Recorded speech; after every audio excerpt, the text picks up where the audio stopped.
Voltando aqui no estudo número 2 sobre Jesus e a igreja, vamos à segunda pergunta do estudo, ok?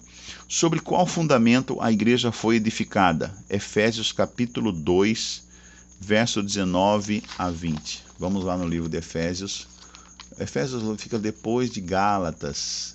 Isso, Efésios capítulo 2, depois de Gálatas vem Efésios aqui no Novo Testamento. Efésios 2, verso 19 e 20. Efésios 2, 19 e 20. O apóstolo Paulo, dizendo aos Efésios, ele diz assim na carta aos Efésios, ele diz o seguinte: assim vocês não são mais estrangeiros e peregrinos, mas concidadãos dos santos e membros da família de Deus. Como que esses membros da família de Deus eram? Eles eram edificados sobre o fundamento. Que é qual é o fundamento? O fundamento da igreja, o fundamento dos apóstolos e profetas. Quem que é o fundamento dos apóstolos e profetas? Sendo ele mesmo, Cristo Jesus, a pedra angular. Então, sobre essa pedra edificarei minha igreja, a pedra angular, a pedra que fora rejeitada pelos construtores do templo de Salomão. Não, essa pedra aqui deve ser a pedra angular do templo.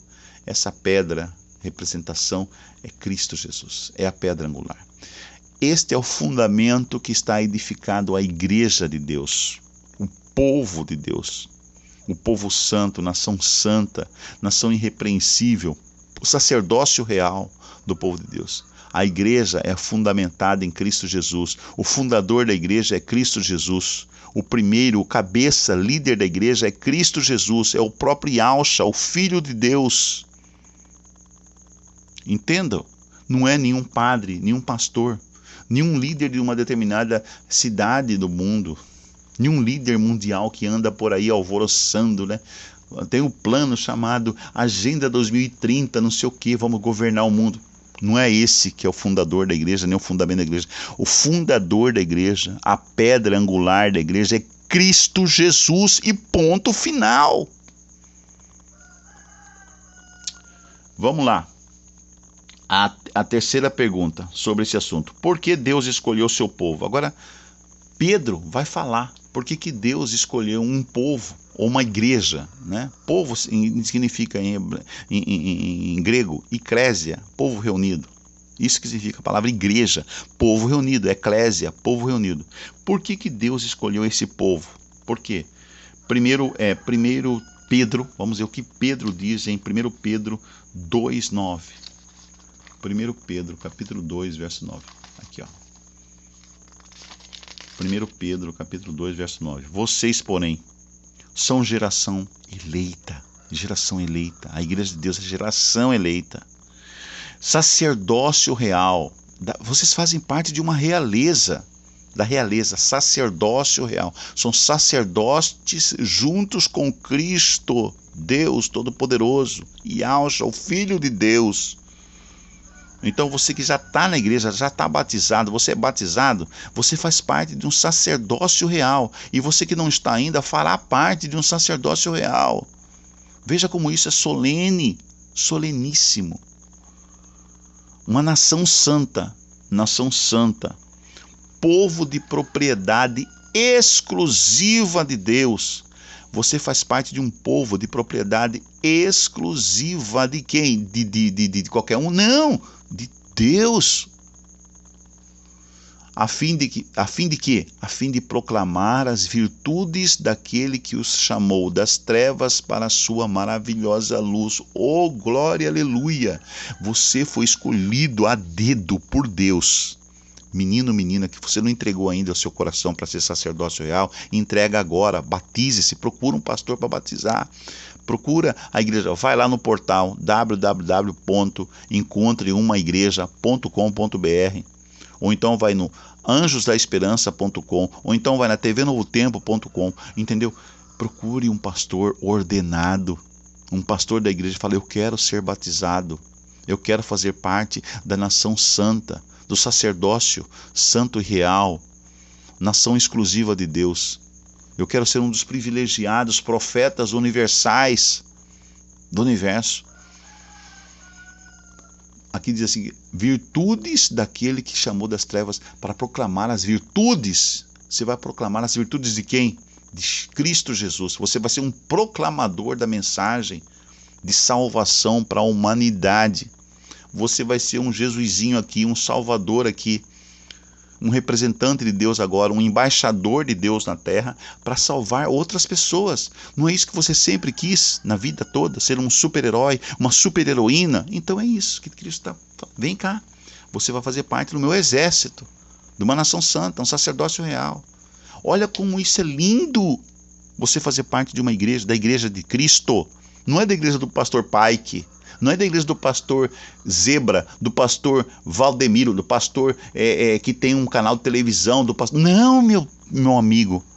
Você vai fazer parte do pastor Jesus, o bom pastor. Entendeu? Salmo 23. O Senhor é meu pastor, nada me faltará. Você faz parte da igreja do pastor Jesus Cristo. Jesus. Entendeu? Entenda isso, Cristo. Se você não entender isso, velho, para que você está fazendo aqui, velho, nesse mundo? Você está passando aqui, nessa carne aí, nesse corpo, para ser o quê?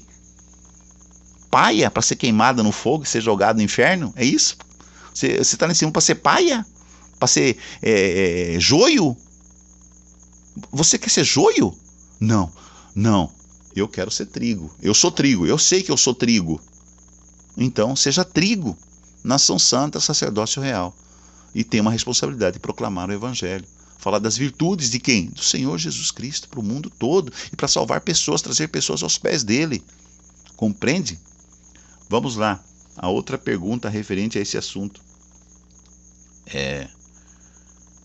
Jesus escolheu seu povo para ser sacerdócio real, nação santa e sua propriedade exclusiva.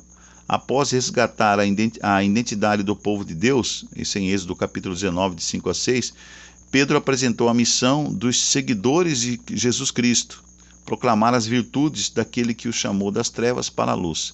Quarta pergunta: qual a comparação que a Bíblia utiliza para se referir à igreja? Olha, uma comparação.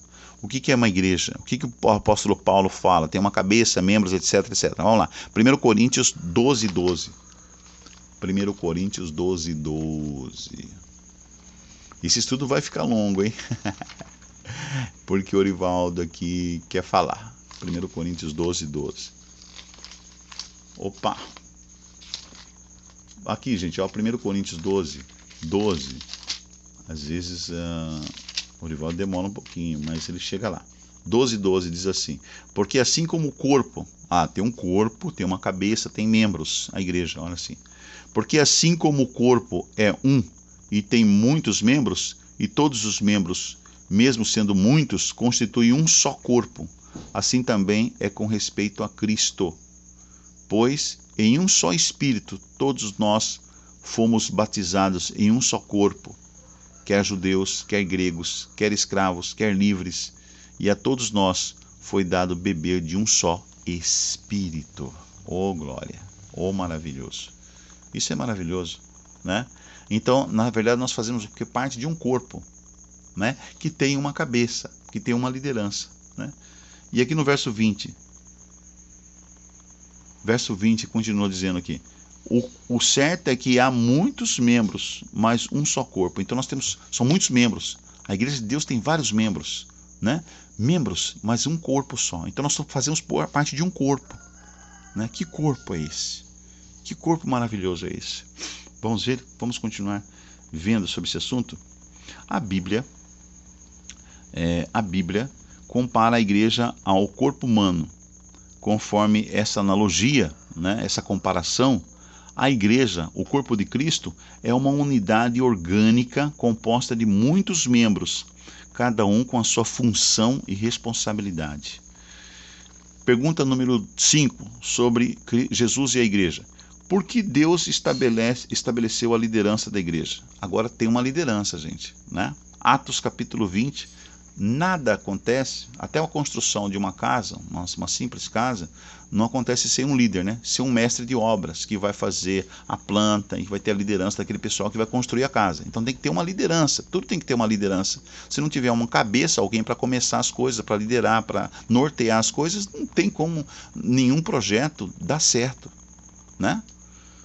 Atos capítulo 20, verso 28 e 29. Vamos lá em Atos capítulo 20. Atos 20.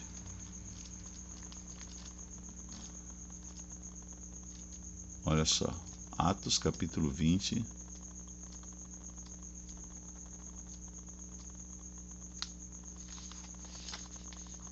(28 e 29).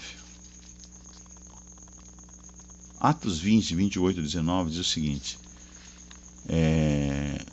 o apóstolo Paulo, né, aqui contando a história dos discípulos, né, falando sobre os apóstolos. E aí fala aqui: cuidem de vocês mesmos e de todo o rebanho.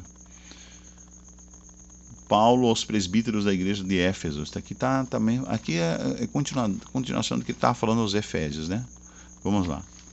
Cuidem de vocês mesmos e de todo o rebanho no qual o Espírito Santo os colocou como bispos. O que são bispos? Líderes, né? Cabeças, né? Liderança. Bispos, como bispos. Então, tem os bispos, tem os líderes, para pastorearem a igreja. Então, tem os bispos que vão pastorear, que vão cuidar do rebanho. Então, os bispos, os líderes, eles vão pastorear as igrejas. Então, quem que pode ser pastor? Quem pode ser bispo? Qualquer um. Qualquer um que já está batizado, você pode ser um bispo.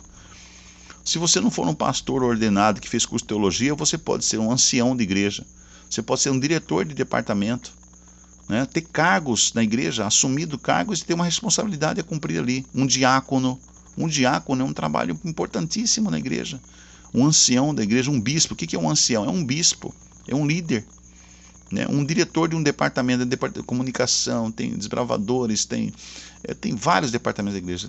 Tem o departamento infantil, você é o professor que vai dar aula para as crianças, vai ensinar as crianças a chegar aos pés de Jesus, que é importantíssimo. Os aventureiros, os desbravadores, os jovens, né? O diretor de jovens vai conduzir os jovens aos pés de Jesus.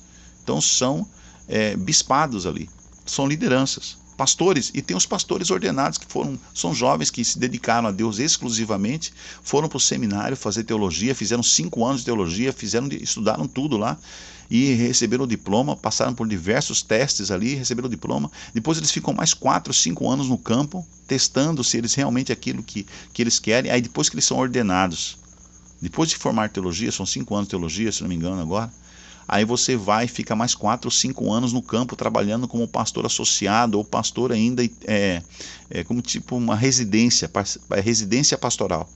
Aí que comprovado, aí a associação vê que realmente está comprovado que você tem o dom para ser pastor, que você realmente tem um talento, tem o chamado de Deus para ser pastor, aí você é ordenado pastor, aí você pode batizar, realizar casamentos, fazer de tudo que um pastor, um ministro, né, faz. Ministro de Deus, é um ministro especial de Deus. Então, um pastor, ele é algo especial. Um pastor com curso de teologia e tudo mais, ele é especial. Ele é um ungido do Senhor. Você é um ungido de Deus para exercer essa obra. E aí o que o pastor vai fazer? Ele vai te ensinar os membros da igreja. Qual que é o principal trabalho do pastor? Ensinamento. O pastor tem que ser um professor, acima de tudo, um professor de excelência, com exemplos, né? Então, o que é? Vocês vão ser aqui bispos para pastorearem a igreja de Deus, a qual ele comprou com seu próprio sangue. Olha que importante isso. E eu sei que depois da minha partida aparecerão no meio de vocês lobos vorazes que não pouparão o rebanho. Sim, existem pastores que são lobos vorazes? Sim, Paulo falou que ia acontecer. Tem pastores aí de rebanhos, que estupraram mulheres. Teve pastores, sim, que foram pedófilos. Sim, acontece. E esses aí têm que ser expulsos da igreja e pegar cadeia. Pegar cadeia. Pedofilia, tanto padre quanto pastor tem que pegar cadeia. Pedófilo tem que ir para cadeia. Cara que abusa de crianças tem que ir para cadeia. Prostitutos que usam lá o cargo de pastor para prostituir e adulterar com mulheres, mães e mulheres de outros homens, tem que pegar cadeia. No antigo povo de Israel, esses homens, eles eram apedrejados e mortos. Os adúlteros eram apedrejados e mortos. Eles têm que ser expulsos da igreja, sim. Perder a credencial de pastor, sim. E não voltar nunca mais como pastores, porque desonraram o ministério. O sacerdócio real, desonraram o sacerdócio real. Compreende? E porque isso aqui é sacrossanto, isso aqui. Você não está brincando com algo sem importância. É muito importante a palavra de Deus. Isso aqui representa a salvação de vidas, de almas para a eternidade. Então você não pode brincar com isso. Isso aqui não é brincadeira. O ministério pastoral não é brincadeira. A liderança de pessoas de igreja não é brincadeira. É muito sério. Isso é solene. É solene isso aqui. Então esses líderes são pessoas especiais, porque eles têm muito conhecimento da palavra de Deus. Tem que ter, além de conhecimento, muita espiritualidade. Espiritualidade. Tem que ser pessoas solenes, pessoas sérias. Pessoas sérias. Pessoas que não se assentam na roda dos escarnecedores. Pessoas que não se assentam nas rodas dos escarnecedores. Eu fico triste quando eu vou numa reunião de pastores, eu vejo pastores lá, aí eles se sentam assim e ficam contando piadinha um para o outro. Rapaz, eu me sinto assim muito mal, e eu já vi isso acontecendo. Sabe, um tirando sarro do outro, escarnecendo, sabe, com piadinhas. Cara, isso é triste. Isso o que denota o quê? Que não são pessoas dirigidas pelo Espírito Santo. Pessoas que fazem isso. Não são pessoas espirituais. Eu já vi, mas não são todos os pastores. Eu quero dizer assim, que são assim, tá? Muitos pastores são sérios, comprometidos, oradores perspicazes e eficazes, escritores sábios que sabem escrever e ensinar, excelentes professores. Existem excelentes professores no meio do nossa liderança pastoral. Eu tive o privilégio de conhecer muitos deles, excelentes professores, que ensinam realmente você a chegar aos pés do Salvador. E pessoas altamente espiritual, que acordam de madrugada para orar com a igreja, com o povo de Deus. De madrugada. Que maravilhoso isso. Isso é maravilhoso. Vamos lá, a pergunta seguinte sobre o mesmo tema. Deus estabeleceu a liderança, comentando a resposta aí, Deus estabeleceu a liderança da igreja para pastorear o rebanho de Cristo, o supremo pastor. Né? Isso está em 1 Pedro 5, de 1 a 4. Né? 1 Pedro 5, de 1 a 4. Esses líderes são constituídos pelo Espírito Santo para instruir, guiar e proteger o povo de Deus. Pergunta número 6. Quais devem ser as qualificações dos líderes da igreja? Como que deve ser um líder de igreja? 1 Timóteo 3, de 1 a 13. Cara, isso é longo, tá? 1 Timóteo 3, de 1 a 13. É o apóstolo Paulo aconselhando o pastor jovem Timóteo. 1 Timóteo 3, de 1 a 13. Vamos lá. Segunda primeira epístola de Timóteo 3, de 1 a 13. Olha só como que deve ser um pastor. Paulo aconselhando o jovem pastor Timóteo, como que ele deveria ser. O apóstolo Paulo. Veja como que deve ser um pastor, um líder de igreja. Fiel é a palavra. Se alguém deseja o episcopado, ou seja, a liderança, excelente obra almeja. É necessário, pois, que o bispo seja irrepreensível, esposo de uma só mulher, moderado, sensato, modesto, hospitaleiro, apto para ensinar. Olha só a característica, apto para ensinar. Incrível, né? Ter pastor que não sabe ensinar, não sabe ser professor, não sabe ensinar. Não pode ser pastor, velho. O pastor tem que ser apto para ensinar. Não dado ao vinho, não pode ser beberrão. Não dado ao vinho, nem violento. Vai jogar futebol com ele, no meio do jogo de futebol ele briga com todo mundo. Não pode ser violento, pastor. O pastor tem que ser manso e humilde. Nem violento, porém o quê? Como que deve ser um pastor? Olha, porém cordial, cordialidade, gentileza, educação. Uma pessoa culta e educada. Porém cordial, inimigo de conflitos, discussões, brigas, intrigas, ficar ouvindo conversinha de membro que não tem o que fazer, vai fazer fofoca na sua casa, contando de outra vida de outro membro. Sabe o que fulano fez no passado? Não confia nele não, pastor, porque no passado ele fez isso, fez aquilo, você fica ouvindo essa parolagem, rapaz. Você não viu, pastor, que as pessoas modificam? As pessoas mudam. Às vezes no passado a pessoa foi assim, agora é diferente, ele foi mudado. Pastor, para de ficar ouvindo conversinha de membro que não tem o que fazer e ficar falando mal da vida do outro. Pastor, pelo amor de Deus, para de ficar ouvindo fofoqueiro ou fofoqueira. Aqui, ó, inimigo de conflitos, não avarento, apegado a dinheiro, a riqueza, a mamon. O pastor tem que ser adorador de Deus, tem que ser homem segundo o coração de Deus, não apegado a dinheiro e a bens materiais, não avarento. que governe bem a própria casa. Seja um marido exemplar, um sacerdote exemplar no seu lar, para sua esposa e para os seus filhos, pastor. Que governe bem a sua própria casa, criando os filhos sob disciplina. Disciplina. Com todo respeito. Respeito aos filhos, respeito à esposa, respeito. Pois se alguém não sabe governar a própria casa, como cuidará da igreja de Deus? Que o bispo não seja recém-convertido, para não acontecer que fique cheio de orgulho. Já viu aquele cara orgulhoso? Recém-saído, neófito na fé, já vai fazer teologia, já é pastor, de repente daqui a 4 anos. O cara nem teve experiência, nem pegou cargos em igreja. Porque é importante, não, um curso de teologia lá, faz pergunta, quais os cargos que você já pegou na igreja, né? Que você já exerceu na igreja? Quais os livros que você já leu? Tem que ter essa experiência, pelo menos, né? Não, cheio de orgulho e incorra na condenação do diabo. É necessário também que ele tenha bom testemunho dos de fora. Então as pessoas têm que falar bem do cara, né? Bom testemunho, ele dá bom testemunho aqui fora. Bom testemunho dos de fora, a fim de não cair na desonra e no laço do diabo. Do mesmo modo quanto a diáconos, aí fala dos diáconos, né? Aí vem falando que diáconos é necessário que sejam respeitáveis, de uma só palavra, não inclinados a muito vinho, não gananciosos, conservando o mistério de fé com a consciência limpa. Veja como é importante o cargo de diácono na igreja. Também esses devem ser primeiramente experimentados. Não pode ser qualquer um diácono não, viu gente? Tem que ser experimentado. E caso se mostrem irrepreensíveis, que exerçam o diaconato. Do mesmo modo quanto a mulheres.